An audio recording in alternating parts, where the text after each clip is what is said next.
साथ में मैं प्रसन्नता से जब स्वामी विवेकानंद जी, आपका नाम है, स्वामी विवेकानंद नाम सुनते हम उनको याद कर लेते हैं जो शिकागो में आए सर्वधर्म विश्व सम्मेलन में भाग लेंगे। पर स्वामी विवेकानंद जी आप यहाँ दिव्य धाम के साथ में बरसों से जुड़े हुए हैं, गीता मंदिर के साथ जुड़े हुए हैं। अभी जो यहाँ पे पाटोत्सव प्राण प्रतिष्ठा दिवस मनाया जा रहा है जो कि 14 से 16 जून तक, तो इसकी क्या विशेषता है, क्या हुआ है विशेष रूप से? अभी विशेषता ऐसा है कि हमारे जो देवी देवताओं का स्थापन किया है उनके उपलक्ष्य में जैसे हम जन्म दिवस आदि मनाते हैं, ठीक उसी प्रकार उनको हम विशेष रूप से वही पूजा करके 1650 350 पूजा करके और भव्यता दिव्यता से भजन कीर्तन वैदिक मंत्र द्वारा पूजा करके और संतों की आशीर्वचन के द्वारा इनकी महत्ता से लोगों को कृतार्थ करने के लिए हम ये प्राण प्रतिष्ठा पाटोत्सव महोत्सव मना रहे हैं,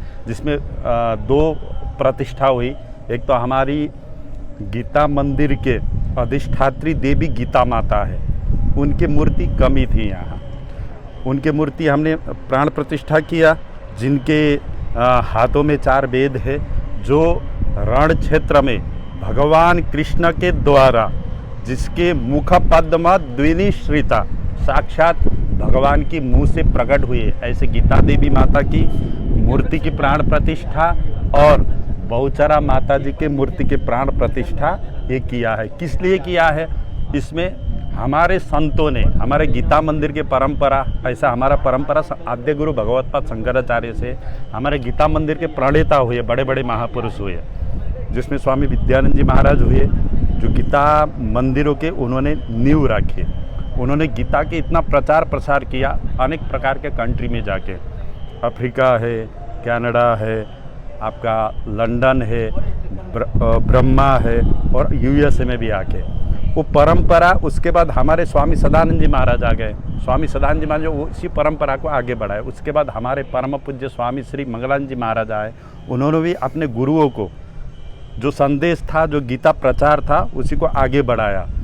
अभी हमारे यहाँ स्वामी परम पूज्य परम आदरणीय समस्त गीता मंदिरों के प्रेसिडेंट यानी कि परमाध्यक्ष महाराज है, उनके सानिध्य में, उनके अध्यक्षता में ये सब संपूर्ण कार्यक्रम सुचारू रूप से चल रहे हैं। आपको बता दें, एक गीता मंदिर का स्थापना हमारे सदानंद जी महाराज जी के शिष्य थे, स्वामी जगदीश्वरानंद जी महाराज। बड़ा तपस्वी संत थे, बड़ा सिद्ध संत थे। अमेरिका तो मैं आपको इंटरप्ट तो नहीं करना चाहता, लेकिन मेरा भी उनके साथ उनकी सन्निधि में बैठने का और उनकी उपस्थिति का लाभ लेने का, उनसे बात करने का अवसर हुआ है। तो मैं परिचित हूँ स्वामी जगदीश्वरानंद जी, स्वामी सत्यानंद जी महाराज जी से। संयोग रहा कि स्वामी विवेकानंद जी से मेरा मिलना आज पहली बार। और मैं दूसरा इसलिए भी इंटरप्ट कर रहा था, जो भगवत गीता माता का विग्रह की जो स्थापना है उसके सूत्र को लेते हुए जो प्रासंगिकता है उस संदेश की, जो कुरुक्षेत्र के मैदान में भगवान श्री कृष्ण ने दिया अर्जुन जी को। तो न्यूयॉर्क में आप रह रहे हैं इतने समय से, जो आधुनिक मन है उसके लिए, उसको भी शांति और संतुलन देने का क्या संकेत भगवत गीता से मिलता है? आप बताएं। ऐसा है, भगवान ने कभी नहीं कहा कि मैं भगवान हूँ मेरा पूजा करो। हमारे सनातन हिंदू में, हमारे वैदिक सनातन में और हमारे ग्रंथ में आप देखिएगा, है ना, भगवान ने कभी नहीं कहा मेरा पूजा करो। भगवान ने ये संदेश दिया, हे मनुष्य तुम मनुष्य बनो। भगवान ने उसमें कर्म बात को प्रशस्त किया, भक्ति बात को प्रशस्त किया है, ज्ञान बात को प्रशस्त किया भगवान ने।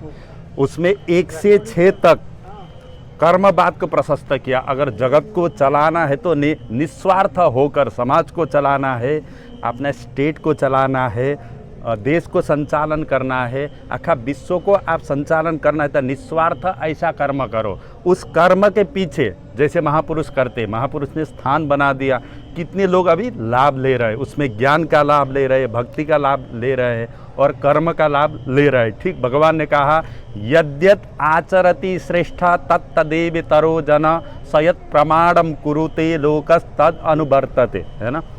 जो मैं करता हूँ हे अर्जुन, उसी को दूसरे जो भी पुरुष है, जो उच्च कोटि के पुरुष है, वो देखकर उसको प्रमाण के अनुसार वही कर्म में बरतते हैं। इसलिए महापुरुष ने निस्वार्थ कर्म करके त्याग पूर्वक कर्म करते। त्याग पूर्वक का मतलब है कि तुम त्यागो, घर छोड़ो, द्वार छोड़ो, ऐसा नहीं कहा है। कर्म करो, तीनों काल में कर्म है, कर्म में भी कर्म करना है, परंतु जीवात्मा किस प्रकार का कर्म कर रहा है वो आपके ऊपर निर्भर है, मेरे ऊपर निर्भर है।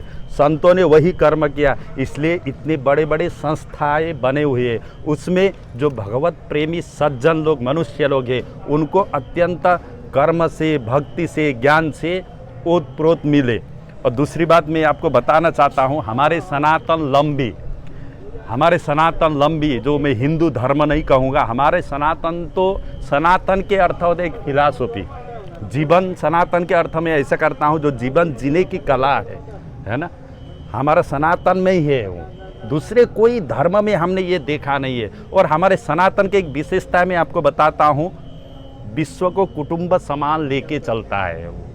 तो हम इसलिए सभी से कटिबद्ध प्रार्थना करते हैं, अपने सनातन को छोड़कर आपने गीता रूपी ग्रंथ है, उपनिषद है, वेद है, इनको आप कभी कभी सत्संग द्वारा गुरु के मुंह से श्रवण करके इसको जरूर अपने जीवन में उपयोग करना चाहिए। बस बिल्कुल, मैं इसी आप सभी लोगों को इसी प्रकार से मैं नमस्कार करता हूँ। तो स्वामी विवेकानंद जी की करुणा है कि वो इस प्रकार का जो आग्रह है वो अपनी वाणी में, अपनी अनुभूति से हम तक पहुंचा रहे हैं। और आपकी उपस्थिति में मैं श्रीमद् भगवद गीता का ये श्लोक स्मरण करते हुए, मन मना भव मद्भक्तो मद्याजीमाम नमस्कुरु मामे वैश्यसी युक्तत्वेव मात्मानम मत परायणः। तो उनके परायण होने की दिशा में जो ये नया स्वरूप, नए स्पंदन जागृत हुए हैं दिव्य धाम में, यहाँ पर आकर दर्शन करने से भी लाभ मिलेगा। स्वामी विवेकानंद जी के साथ और विस्तार से चर्चा होगी सत्संग की, उनकी जो वाणी के साथ में एक अमृत सा झरता है, उस तक हम कभी और भी पहुंचेंगे। बहुत सारा आपका आभार, प्रणाम है। जय हो, जय हो, धन्यवाद। जय श्री कृष्ण। जय श्री कृष्ण, हरि ओम।